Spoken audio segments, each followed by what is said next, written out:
It is really hard for me to talk about Joshua, but I know that Lydia wants to talk about it. So I have an appointment with a counselor to talk through some of these things, and maybe she could help me with my grieving. But I kind of feel like that's a scab I don't really want to pick open. Hi, it's Leslie, and yep, we're talking about Welcome to Plathville, and this is getting really deep and intense. I guess Kim is going all in on the trauma that has affected her life and everybody in her family's life, and it is so horrible, so tragic. I actually feel so much compassion for her because this is anybody's worst nightmare. She was blaming me for not equipping her to deal with it, but I can't. I couldn't then. I still can't. Yeah, you know?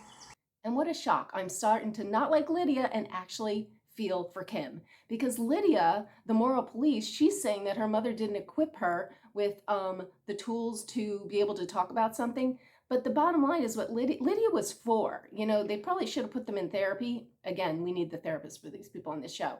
But I'm sure the whole family, I would hope the whole family got therapy to deal with this. But the funny thing is Kim is dealing with it the way that she needed to deal with it. And Lydia's basically saying, oh, no, you need to change how you're dealing with it that's worked for you so that you can help me. And a mom, of course, is going to do that, but she shouldn't have to. Lydia, go to a freaking therapist. It's just annoying to me. So now Kim basically has to go in and kind of like rip open this wound and horror so that she can help Lydia, I guess. And that's what you do for your kid and everything. But I don't know. I'm split on this one. I feel like Lydia should find another way other than torturing her mother to deal with this. And she was freaking 4. I mean, how much trauma? I feel like the trauma would be what she was told about it after. Because when you're 4 years old, do you really actually understand everything that happens, even if you were there? I don't know. Bottom line, Kim feels the best way is for them to talk about it. So before they start to talk about it, she is going to seek out a therapist.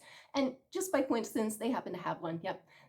She's going to the therapist that Micah had. So they do have a family therapist. Props. They need to have like a whole therapist for the show. But anyway, so she's going to that therapist. And again, we hear of this horror that happened. We lost a son in 2008, and he was 17 months old, and it was one of those things where I was moving a vehicle on the property and ran over him.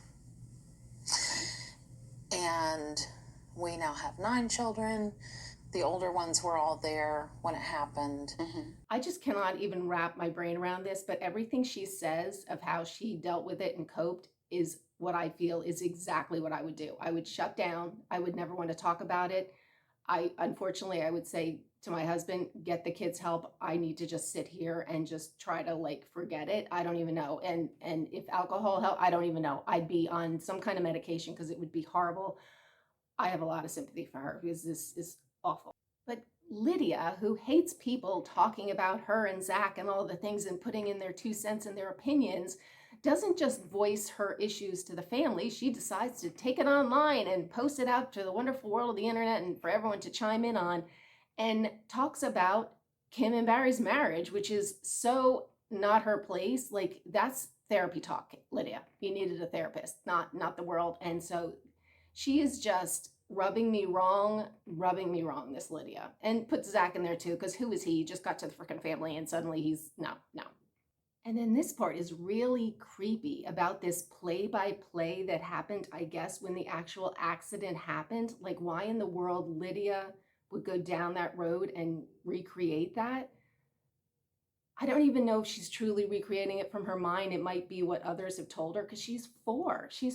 Like, so this all just sounds crazy to me. Like, I don't get it. But she did a play-by-play of exactly where she was every moment that it happened. And I can't listen to that. Like, I have my own play-by-play of what happened that day. And sometimes it runs through my head, but I'll never verbalize that. It's too painful. I don't want to relive that day. Yeah. You know? Yeah. Oh, good God. And did that go online? Like, why would you tell your worst tragedy that someone is still barely like dealing with out to the world to then like, oh my God, Lydia, you have not thought of anyone but yourself and your own like attention, I guess, in the matter.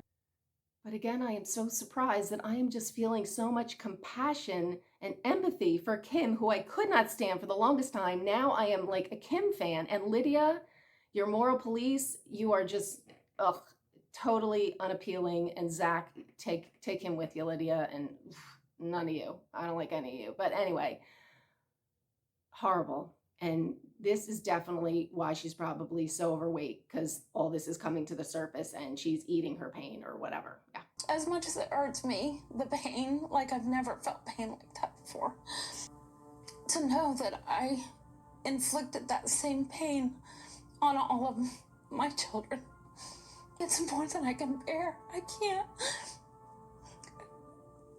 can't bear thinking about how much I hurt every day.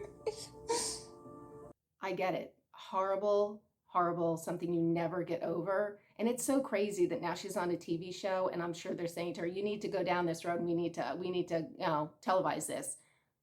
Just like anything for a view, But anyway, I follow this nonsense every week. So if you want to follow along, please subscribe, hit the notification bell, and I will see you next week.